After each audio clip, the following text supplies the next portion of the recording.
जा सकती है। ज्योतिष आपके मस्तिष्क का, आपके बुद्धि का, आपके मन का, यानी इंटरनल जो मैकेनिज्म है आपका, उसको एनालिसिस करती है। लीजिए, जैसे हर आहार हर प्राणी के लिए नहीं होता है, ऐसे ही हर जीवन शैली हर जन्म पत्र वाले के लिए नहीं होती। ठीक है। आजकल वेरिएशन जो सबसे ज्यादा हुआ है वो यह हुआ है कि ज्योतिष जानने वाले कर्मकांड नहीं जानते। अच्छा। और कर्मकांड वाले ज्योतिष नहीं है। देखिए, जिसका डेट ऑफ बर्थ टाइम वगैरह फिक्स नहीं होता है, उनके लिए दो विषय फिर ये आते हैं कि उनके लिए जो सेकंड ऑप्शन है उसमें एक तो न्यूमरोलॉजी काम कर जाती है, एक जो है प्रश्न कुंडली काम करती है। ठीक है। जो चीज़ें हैं, जो वेशभूषा, जो चीज़ें हैं, जो लाइफ स्टाइल आपको अंदर से सुकून दे, अच्छा लगे आपको, वो जीवन ज़्यादा अच्छा माना जाता है। ज्योतिष जो है वो एक जो है एनालिसिस करने की विद्या है, जीवन बदलने का शास्त्र ज्योतिष नहीं। अच्छा। जब आप सूर्य की उपासना करते हैं तो आप सूर्य के समान ही ओज बलशाली हो जाते हैं।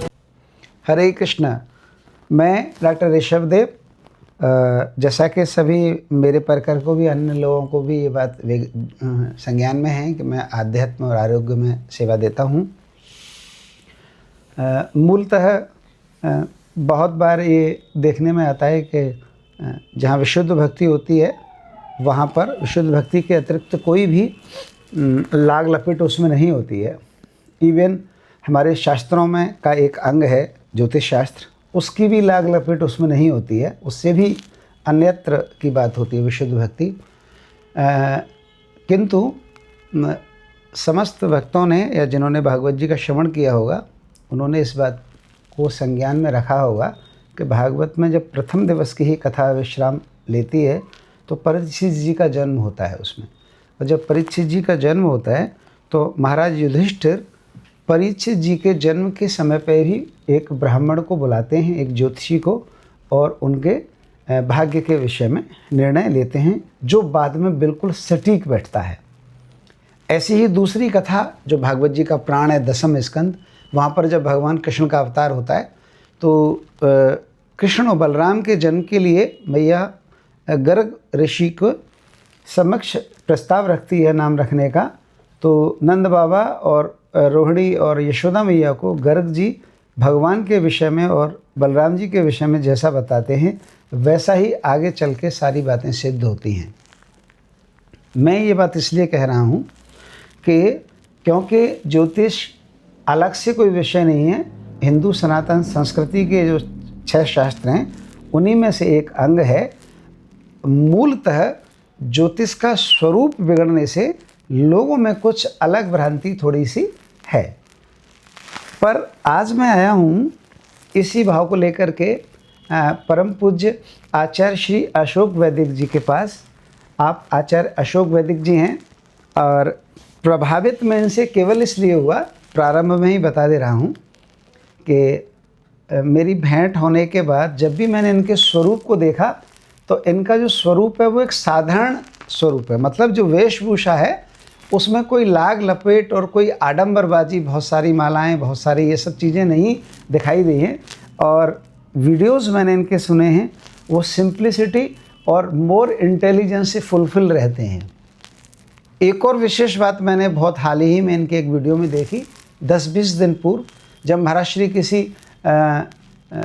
यात्रा पर थे, शायद बद्रीनाथ क्षेत्र की यात्रा पर थे, तो जब दर्शन कराया महाराज श्री ने तो एक बात बोली जो प्रायः मैं भी बोलता हूँ और मेरे से जब भक्त कहते हैं कि बढ़िया तरह से बनाया करो और ऐसा किया करो वैसा किया करो, कितने सब्सक्राइबर हो गए और कितना क्या हो गया, तो मैं भी उनको यही प्रश्न देता हूँ कि मूल उद्देश्य इस वीडियो के जरिए धन कमाना नहीं है, इस वीडियो के जरिए लोगों में भक्ति का प्रचार करना और जो अपने भक्त हैं वो सुन लें, ये प्रचार बात है। ऐसा ही वक्तव्य महाराज श्री ने एक बार दर्शन कराया लाइव, तो पूर्व में ये बात बोली कि मेरा उद्देश्य ये नहीं है कि मैं व्यूअर्स बढ़ाऊं या ऐसा कुछ करूं, मेरा उद्देश्य है कि ये जो दिव्य स्थान है इसका दर्शन करने लोग और लाभान्वित हो जाएं। तत्पश्चात अन्य वीडियो में मैं देखता हूं तो पूज्य श्री की जो शैली है वो बड़ी साधारण है।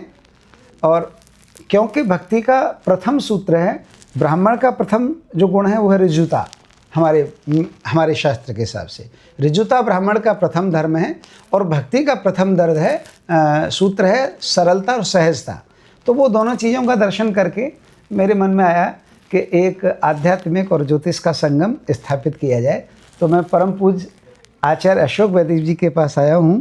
तो मैं आपको प्रणाम करता हूँ आचार्य जी। सर्वप्रथम मैं ये पूछना चाहता हूँ कि आचार्य का अर्थ तो लोग जानते हैं कि आचार्य का अर्थ होता है आपके यहाँ पर मेरे ख्याल से पोस्ट ग्रेजुएशन की पढ़ाई। जी हाँ, एक जो डिग्री है उसका तो यही रूप, उस एक स्वरूप ये है। लेकिन आपके नाम क्या है कि वैदिक जो लिखा हुआ है, इस वैदिक का क्या अर्थ है? वैदिक का अर्थ ये है डॉक्टर साहब, सबसे पहले तो मैं आपका भी वेलकम करता हूँ। Thank you. आप साधारण नहीं है, अद्वितीय प्रतिभा हैं हमारे डॉक्टर साहब, और आज इन्होंने हमको बोलने का मौका दिया है तो ये तो हमारे लिए और भी सौभाग्य की बात है। आचार्य का आपने पूछा आचार्य का क्या अर्थ है, तो आचार्य के दो अर्थ हैं। एक तो यही अर्थ है सरलता सा कि आसमंता चरती थे आचार्य, जो आचरण से रहे, ठीक, वह आचार्य, ये शब्दार्थ है। हाँ ठीक है।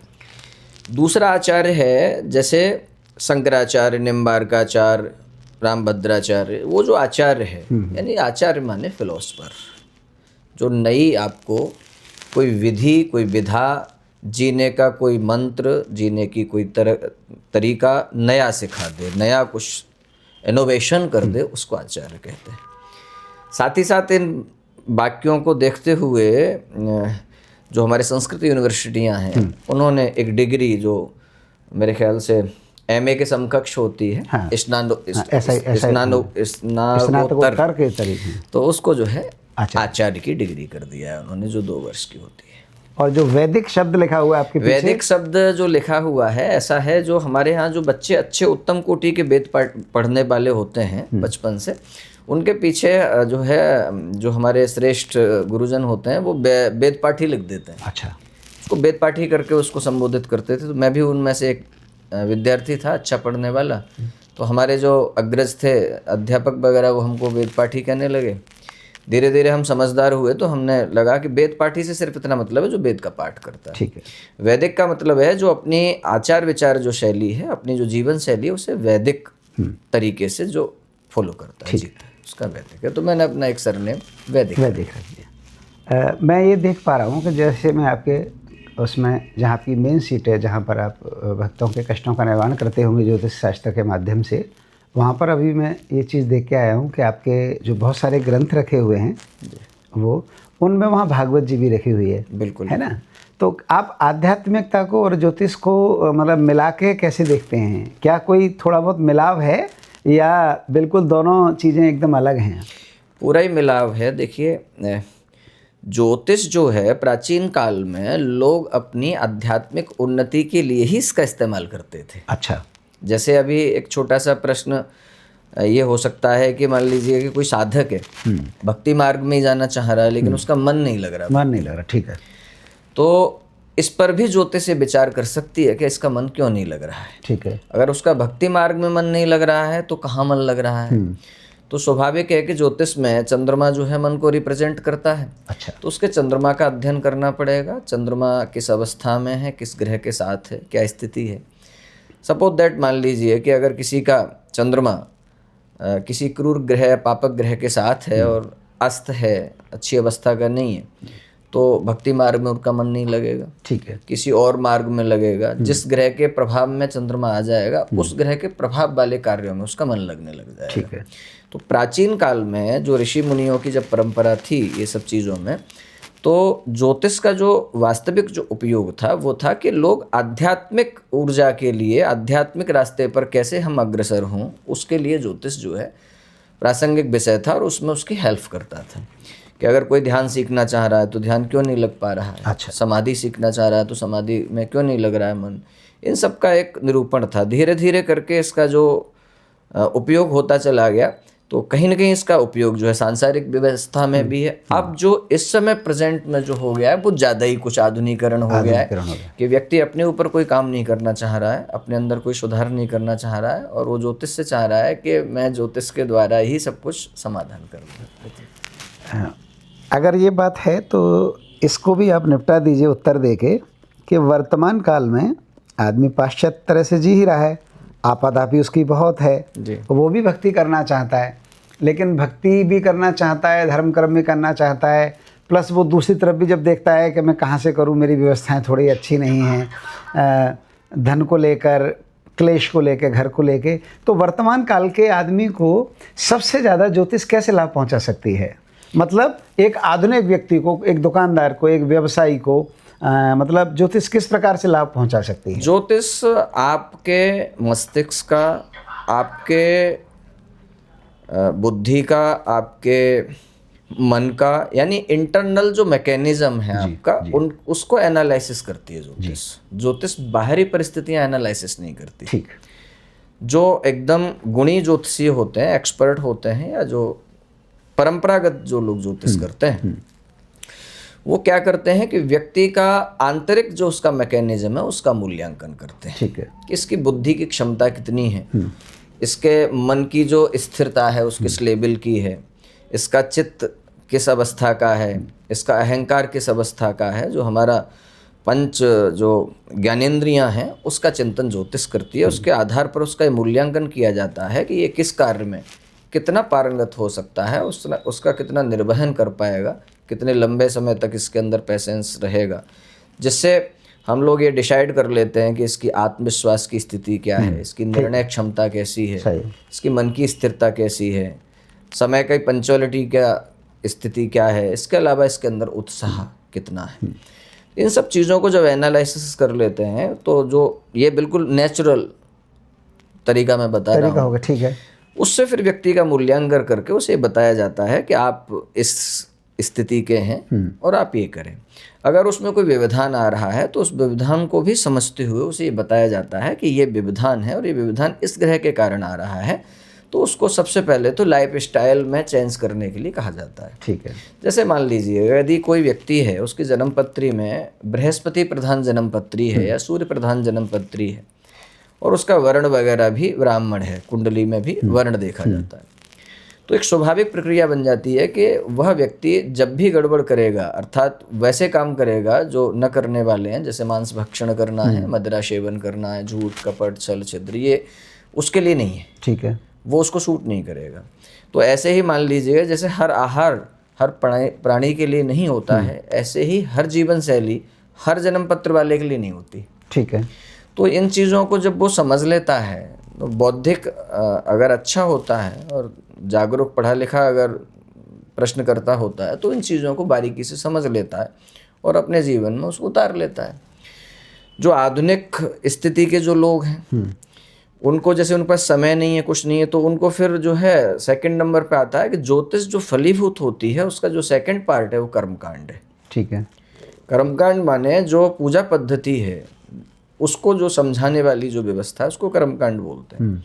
आज के समय में जो सबसे ज़्यादा जो आप उपाय करवाएंगे फिर उसके हिसाब से, रुद्राभिषेक है या जो जाप है, जितने भी होते हैं उनके लिए जो उपयोग होगी वो आजकल वेरिएशन जो सबसे ज़्यादा हुआ है वो यह हुआ है कि ज्योतिष जानने वाले कर्मकांड नहीं जानते। अच्छा। और कर्मकांड वाले ज्योतिष नहीं जानते। वो अलग बात है, कर सब रहे हाँ, सही, ठीक है, लेकिन ये सत्य है। अब कर्मकांड का मतलब केवल अभिषेक तक खत्म नहीं हो जाता कर्मकांड।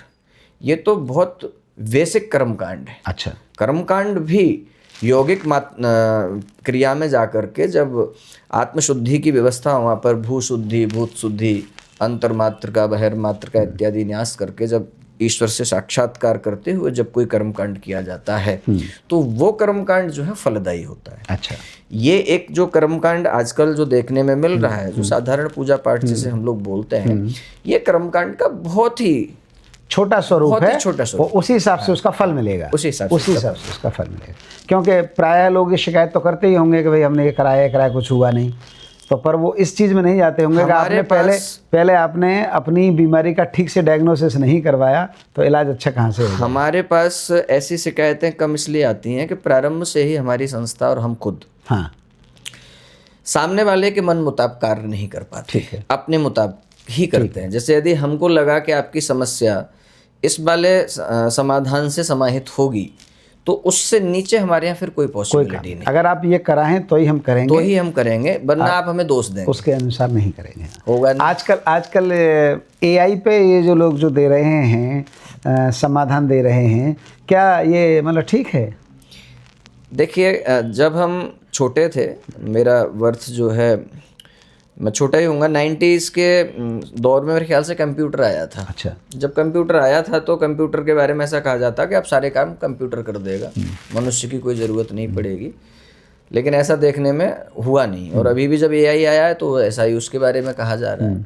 अर्थात मनुष्य की कोई विकल्प जो है, मनुष्य का विकल्प नहीं है। इम्पॉसिबल है, नहीं हो सकता, क्योंकि मनुष्य जो है एकमात्र सत्ता ऐसी है जो ईश्वर सत्ता के अतिरिक्त जो आपका ये उत्तर है कि AI को AI के तरह से ही देख लें, जो एक आचार्य, हाँ जी, जो एक मतलब जो ज्योतिषी जो मूलतः देख के जो निर्णय देगा वही 100% मान्य है। जी, कंप्यूटर के द्वारा जो फलादेश आता है, जो पहले से भी सॉफ्टवेयर अवेलेबल है, ठीक है, वही काम AI करेगा। वो स्क्रिप्टेड है, ठीक है, उसमें जो फीड कर दिया है। हाँ।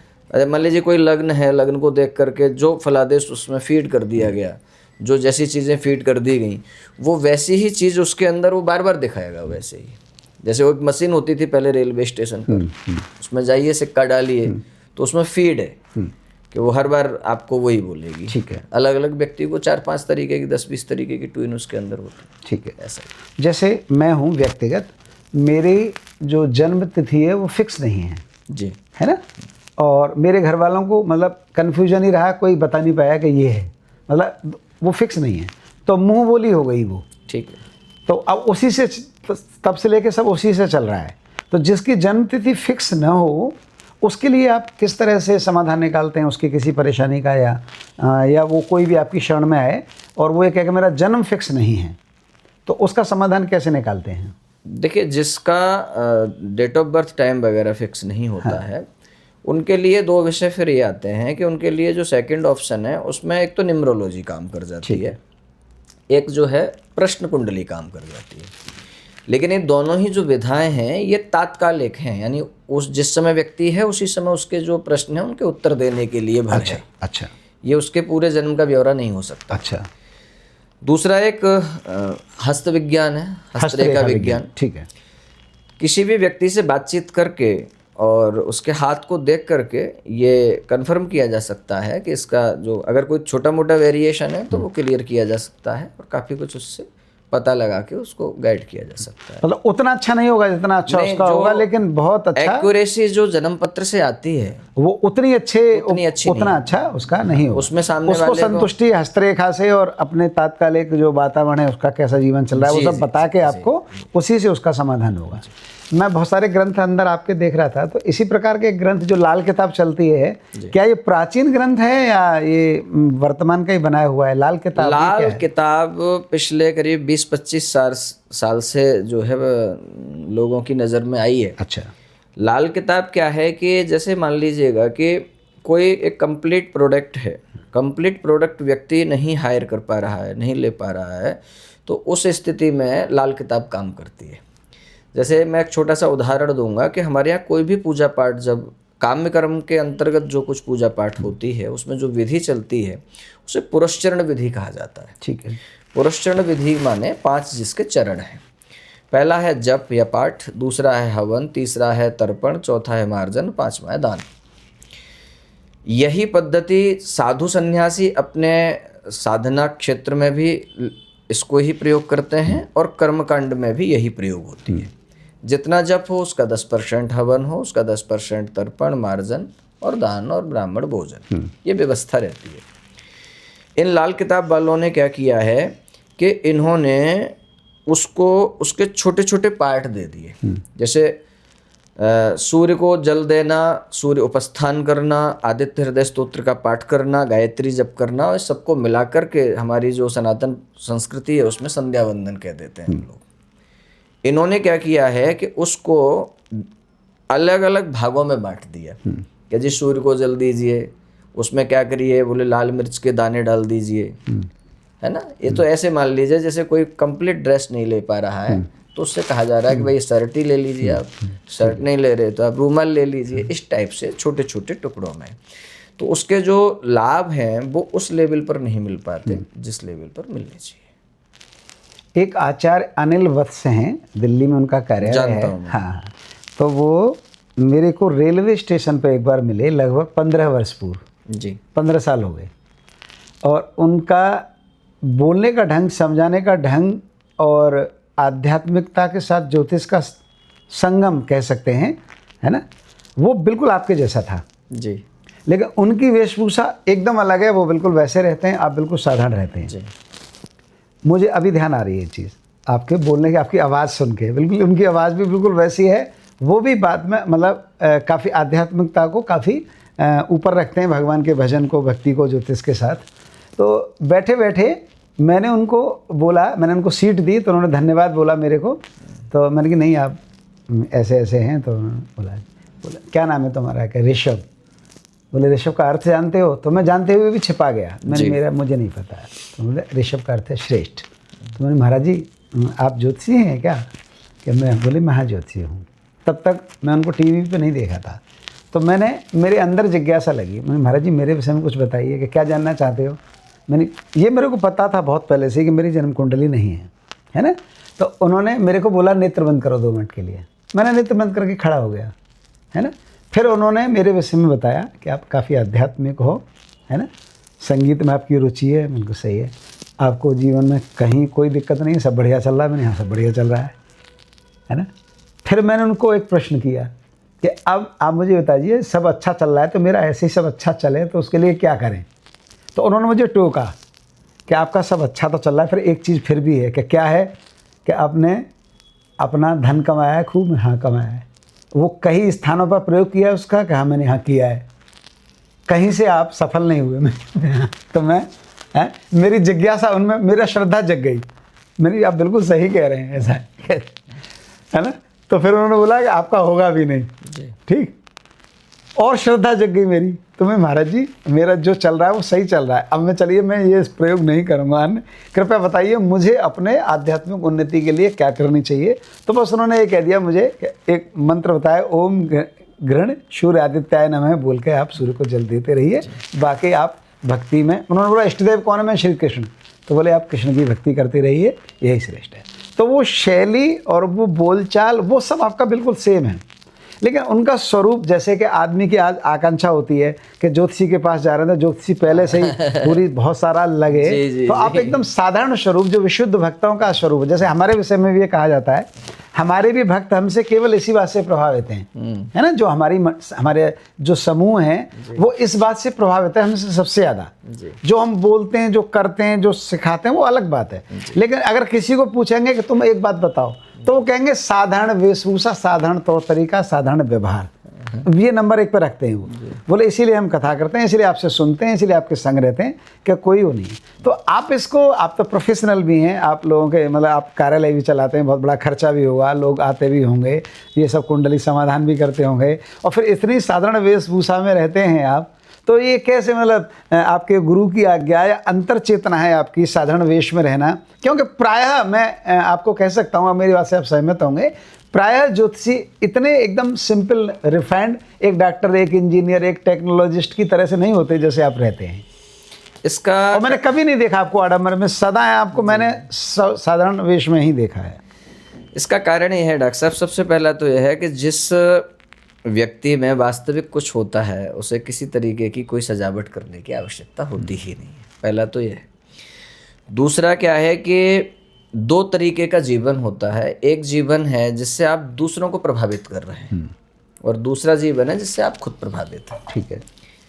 जो चीज़ें, जो वेशभूषा, जो चीज़ें, जो लाइफ स्टाइल आपको अंदर से सुकून दे, अच्छा लगे आपको, वो जीवन ज़्यादा अच्छा माना जाता है, बजाय उस जीवन के जब आप दूसरों के प्रसन्नार्थ या दूसरों को आकर्षण पहुंचाने के लिए कर रहे हैं।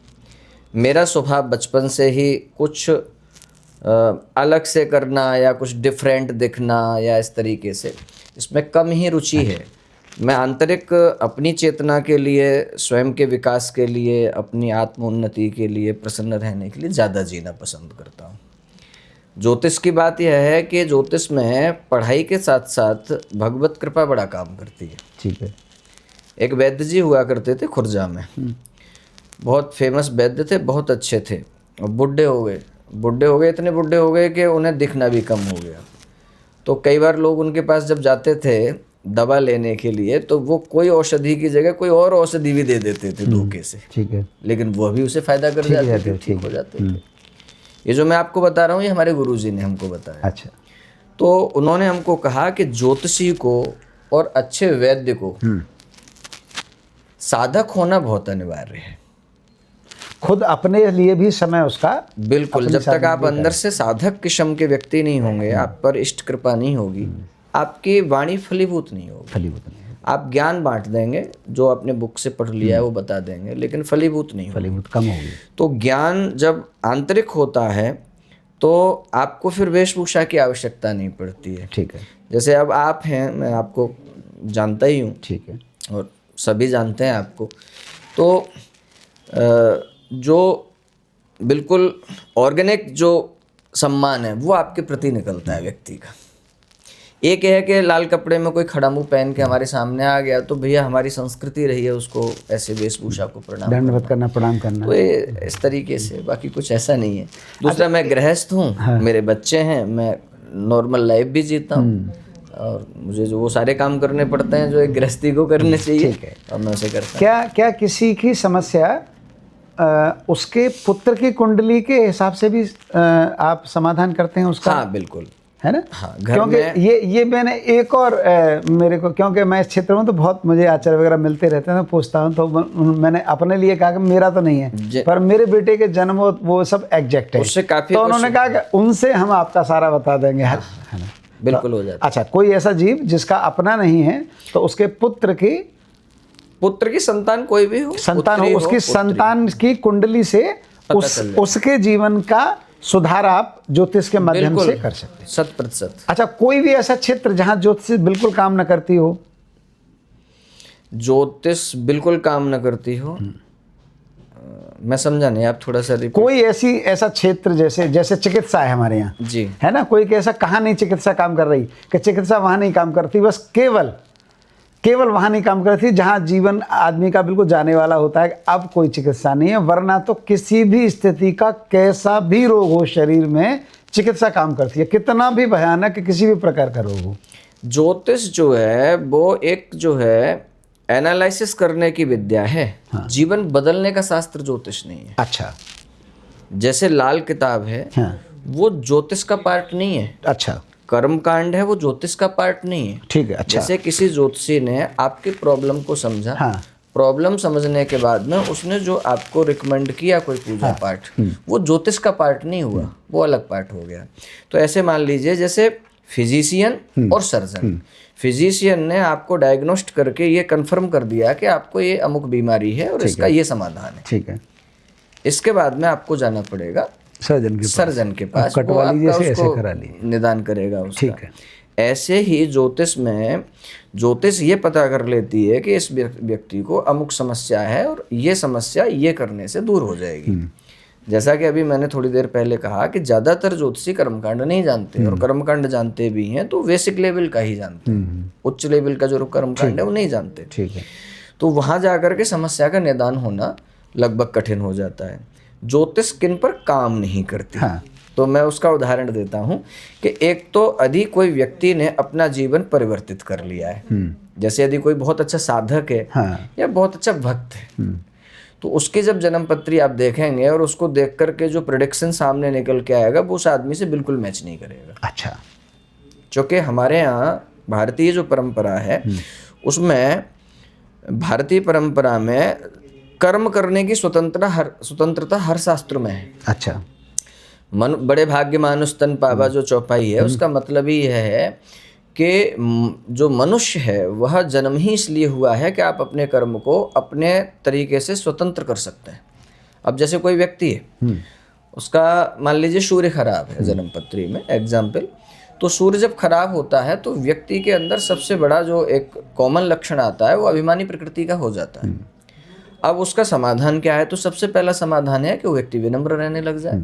यदि ये काम कोई आदमी कर ले तो वो सूर्य की जो प्रेडिक्शन अगली बार कोई करेगा वो उस पर सटीक ही नहीं बैठेगी। अच्छा, तो अपने कर्म से बदल सकता है। एक तो ये बात तो हो गई। एक जिसके कर्म बहुत ही निंदनीय है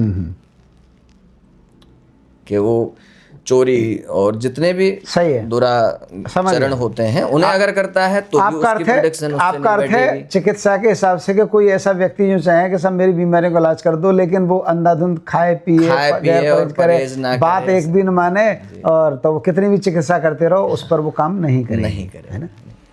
अच्छा, चिकित्सा क्षेत्र में एक ऐसी बात है कि कोई व्यक्ति संपूर्ण स्वस्थ हो जी पूरा, और वो किसी चिकित्सक एक ऐसा, मुझे बीमारी तो कोई नहीं है ना, पर मैं और अच्छा होना चाहता हूँ, जी। तो चिकित्सक उसको बोलता है कि ठीक है, और अच्छा होने के लिए तुम थोड़ा सा योग और बढ़ा दो, है ना, और थोड़ा सा और अच्छा खान पीन कर दो, लाइफ स्टाइल और अच्छी कर दो, तो और लंबे जियोगे भाई, अगर कोई रोग नहीं है, फिट हो तो इसी प्रकार से साधारण गृहस्थी को यदि किसी को कोई समस्या नहीं है, फॉर एग्जाम्पल मैं, है ना, ये अतिशयोक्ति नहीं है, मैं एक ऐसा जीव हूँ कि जहाँ सांसारिक मेरे पास कोई क्लेश नहीं है, कैसा भी, पुत्र पुत्री पत्नी और संतान भक्तों परिवार, है ना, धन मान सम्मान सबसे लेकर मैं संतुष्ट हूँ हर चीज़ से, कहीं कोई व्यवधान नहीं है, कहीं मेरे लाइफ में अड़चन नहीं है कैसी भी, कोई बहुत समय से नहीं है किसी प्रकार की कोई अड़चन।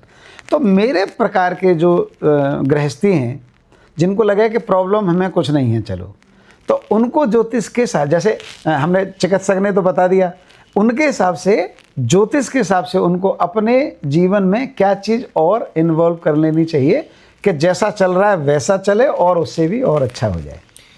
ज्योतिष में जो ये हमारे जो सबसे पहले आप देखिए कि जो जन्मपत्री होती है वो जन्मपत्री बच्चे के टाइम ऑफ बर्थ यानी जो उसके जन्म के टाइम से ही होती है। ठीक है, इसका मतलब यह है कि इस जन्म का तो उसके अंदर कोई काउंट है ही नहीं, पूर्व जन्म के आधार पर ही उसके यह ग्रह नक्षत्र आए हैं।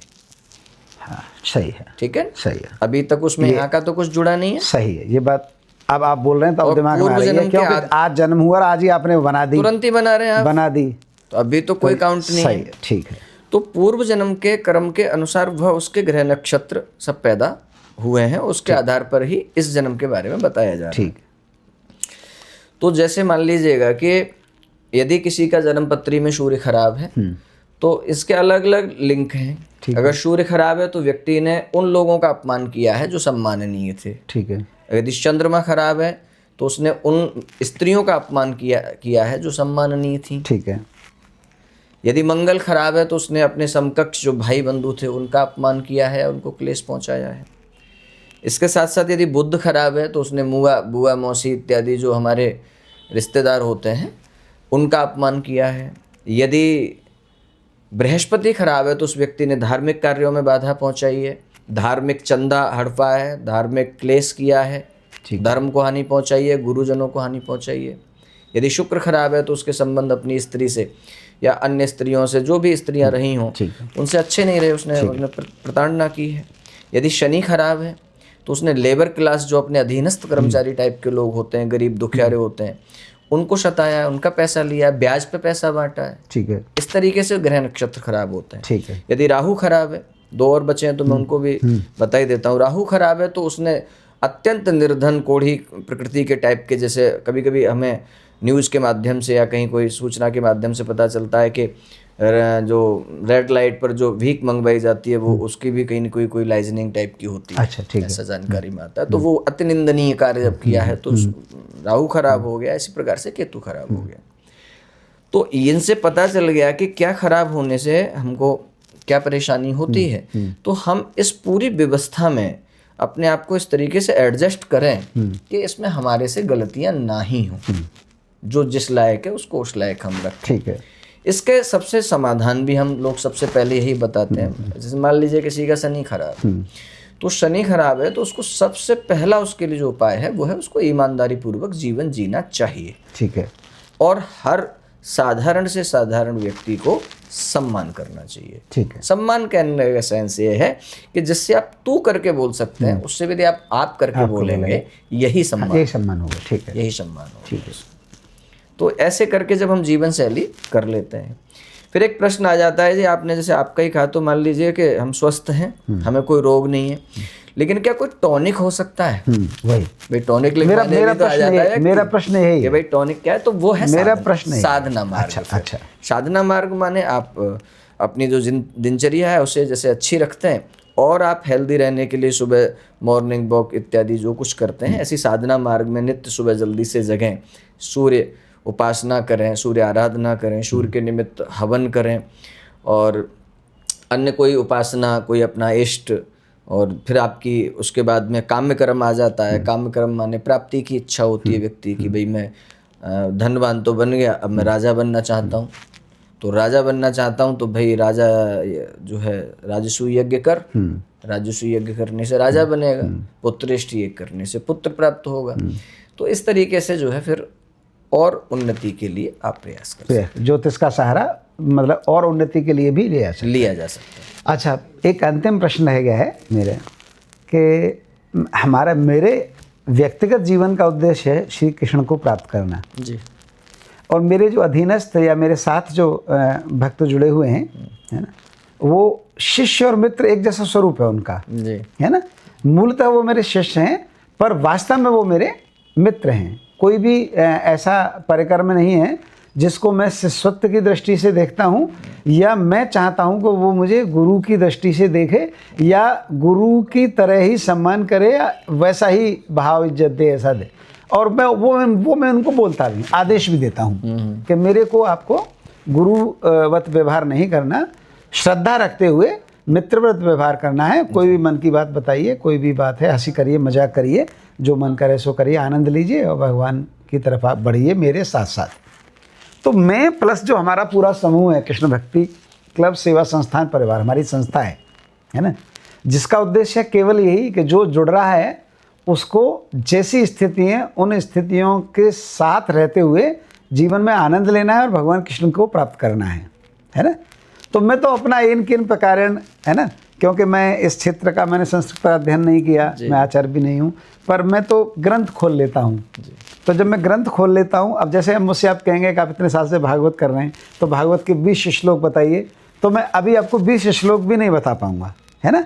जबकि मेरे परिकर को, भक्तों को या बहुत दुनिया को लगता है कि मतलब बड़ी अच्छी संस्कृत का श्लोकों का ढंग से बोलते हैं तो पता नहीं कितने याद होंगे, है ना। उसका तरीका क्या है कि जब मैं खोल लेता हूँ ग्रंथ भगवान को सामने ही, तो उनमें से पढ़ता हूँ तो उसी समय भगवान की कृपा होती है, वो नए नए अर्थ मेरे दिमाग में निकल आते हैं, तो मैं उसी की तरह से उनको समझा देता हूँ। मेरा अपना ऐसा विश्वास है ग्रंथ को देखकर, अपनी प्राचीन उनको देखकर, क्योंकि ज्योतिष हमारे शास्त्र का अंग है और मेरे जीवन में घटनाएं भी इस तरह की हुई। एक मैंने आपको आचार्य अनिल वत्स की बात बताई, एक डॉक्टर महेश पारासर हैं आगरा में, है ना। महेश पारासर के पास मैंने एक आदमी भेजा, तो उन्होंने, वो आदमी ने मुझे लौट के बताया कि मेरे जीवन में जो जो चीज़ें थीं वो उन्होंने सारी बता दी, मेरी कुंडली से सारी बता दी। घर की स्थिति बता दी, मेरी पत्नी से संबंध बता दिए, बच्चे की स्थिति बता दी, आर्थिक स्थिति बता दी, मेरे स्वास्थ्य के बारे में सब कुछ बता दिया सारा, है ना। तो वहाँ मेरी श्रद्धा जगी। दूसरा, हमारे जो परमाचार्य मेरे गुरुदेव भगवान में परम पूज्य काष्ण गुरु रमणदेती वाले महाराज जी का शिष्य, दीक्षित शिष्य हूँ।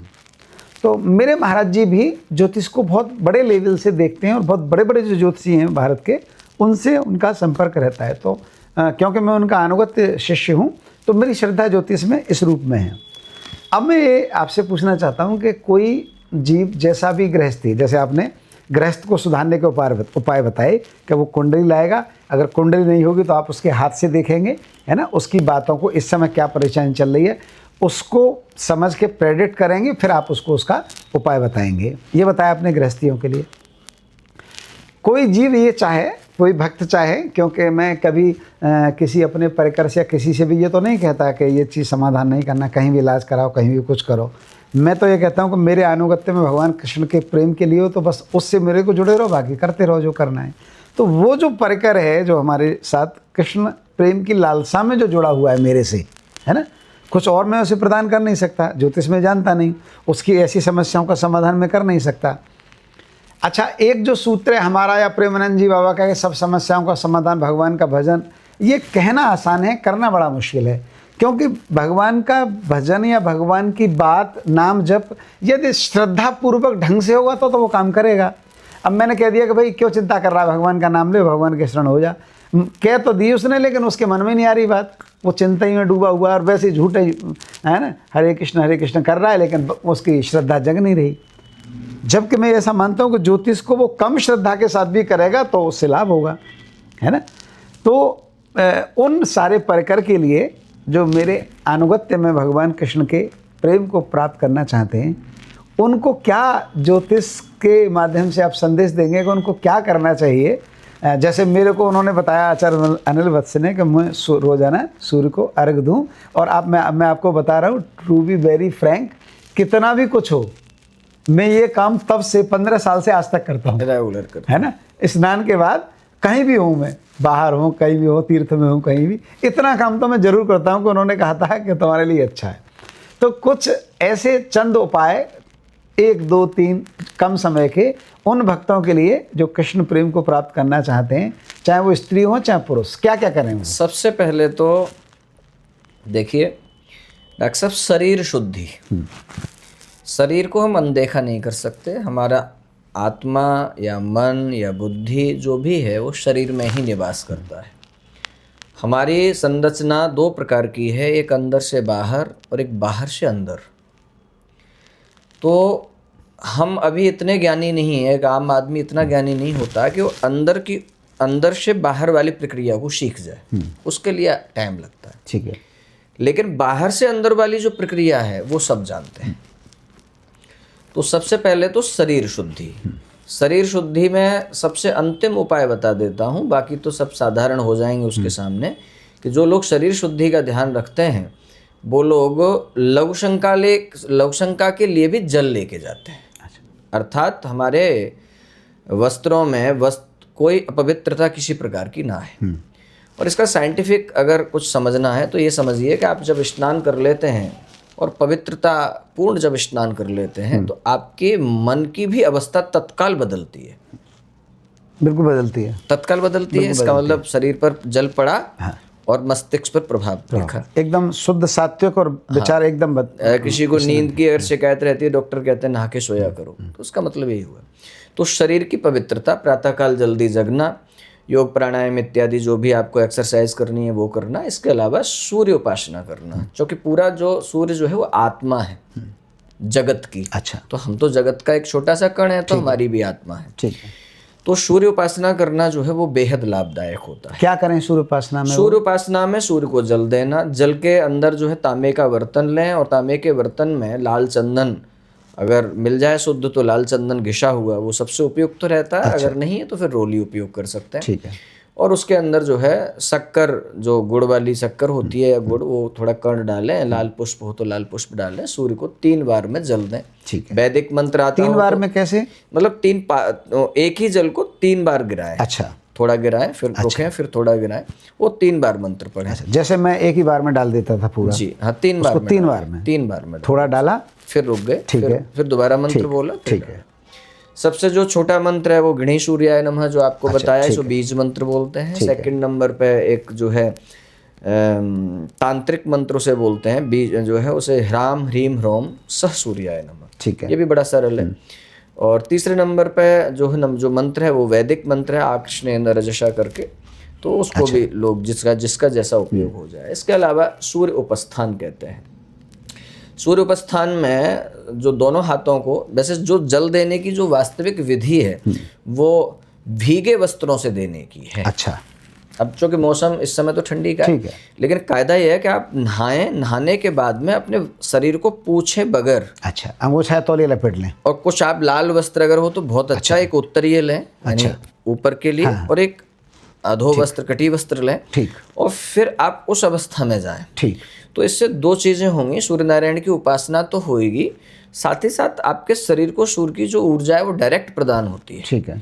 जल के साथ से भी जो ऊर्जा आती है वो भी शरीर को रिफ्लेक्ट करती है। इसके अलावा आप दोनों बाजू अपने उठाते हैं, और जो है वो काफ़ी मंत्र हैं, वो अध्याय हैं, जैसे दुर्गा एक प्रथम अध्याय रुद्राष्टाध्यायी का है। ठीक है। शिव संकल्पमस्तु से बोलते हैं, वो आप बोल सकते हैं पूरा। ठीक है। चतुर्थ अध्याय में विभ्राट बृहत पिबतु करके पूरा एक अध्याय वो बोल सकते हैं। अथवा आप कुछ नहीं भी बोल सकते तो आप गायत्री मंत्र का उच्चारण करते रहिए, और 15 से 20 मिनट सूर्य के समीप सामने खड़े रहेंगे। अच्छा।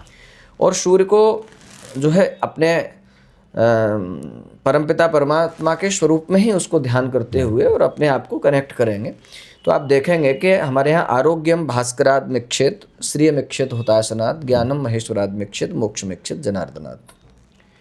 अगर किसी को भी कोई भी रोग होगा उस पर तो तुरंत इमीडिएट फर्क पड़ना शुरू हो जाएगा 10 दिन के अंदर। ठीक है। एंजाइटी, फ्रस्ट्रेशन, डिप्रेशन या किसी तरीके की कोई भी समस्या इस तरीके की वो तुरंत रिलीज होना शुरू हो जाएगी। यदि आपको कोई स्किन डिजीज़ है वो तुरंत आपकी ठीक होने लग जाएगी और आप काफ़ी ऊर्जान्वित महसूस करेंगे। ठीक है। तो ये एक बहुत अच्छी व्यवस्था है। इसके अलावा फिर उसके पश्चात यदि और कुछ एडवांस में कुछ लोग चाहते हैं करना तो वो सूर्य गायत्री मंत्र से यज्ञ भी कर सकते हैं नित्य। अच्छा। है ना।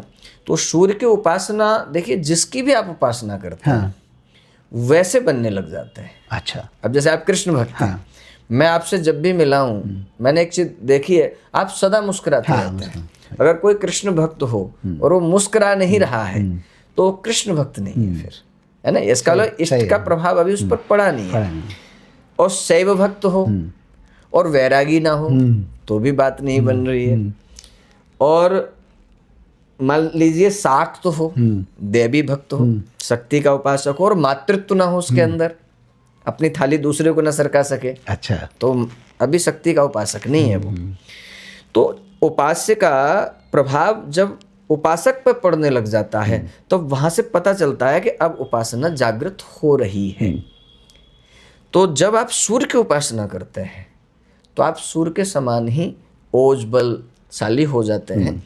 और दूसरी बात, जो लोग सूर्य की उपासना करना चाहते हैं उनके लिए विशेष बात है, उन्हें ईमानदार जरूर रहना चाहिए, क्योंकि सूर्य बहुत ईमानदार ग्रह है। अच्छा, सूर्य कहाँ भेदभाव करता है। सही आप अपनी छत बना लीजिए, उन्हें तो धूप देनी है, है ना। सही है। तो सूर्य की उपासना करने वाले व्यक्ति को या सूर्य जैसा बनने के लिए व्यक्ति को ईमानदारी बहुत आवश्यकता है, समदृष्टि होनी चाहिए उसकी, सबके समान, सबका हित, सबका परोपकार, ये भाव रखना चाहिए।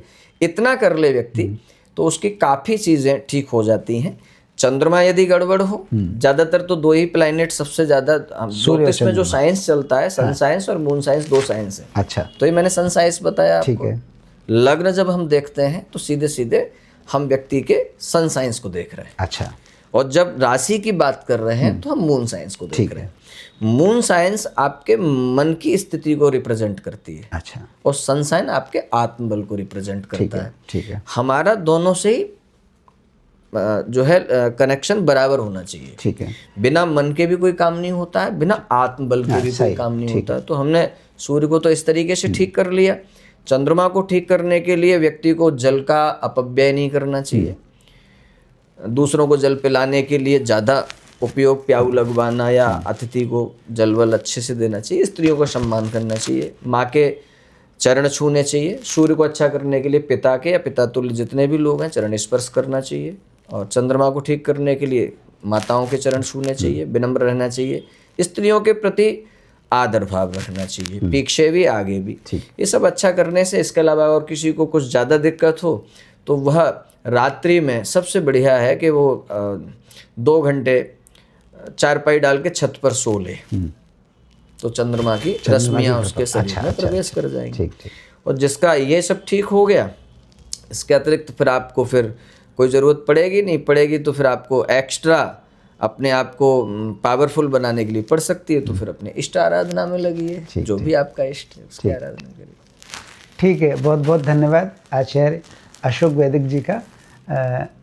जल्दी ही मैं इनसे अनुरोध करूंगा, क्योंकि बहुत ज़्यादा मेरे को ज्योतिष के विषय में पता नहीं था, पर इतना जो बताया इससे मेरे कुछ अंदर खलबली हो रही है। और वो ये है कि अगला जो मैं चर्चा करूंगा कभी, वो शरीर के रोगों के हिसाब से चर्चा करूंगा कि पेट के रोगियों को क्या उपासना करनी चाहिए, मन के रोगियों को क्या उपासना करनी चाहिए, और भी जो बीमारियां होती हैं वो, क्योंकि मैं एक काय चिकित्सक हूँ, तो उस हिसाब से ज्योतिष का उसमें कोई रोल है या नहीं, उस पर मैं जल्दी ही महीने 15 दिन के अंदर दोबारा से भेंट करूँगा आचार्य श्री के श्री चरणों में। तो आज के लिए बस इतना ही। आप सबकी जय हो, सब प्रसन्न रहें, सर्वे भवन्तु सुखिनः, सर्वे सन्तु निरामया, सर्वे भद्राणि पश्यन्ति, माँ कश्चित् दुःखभाग् भवेत्। हरे कृष्ण। हरे कृष्ण।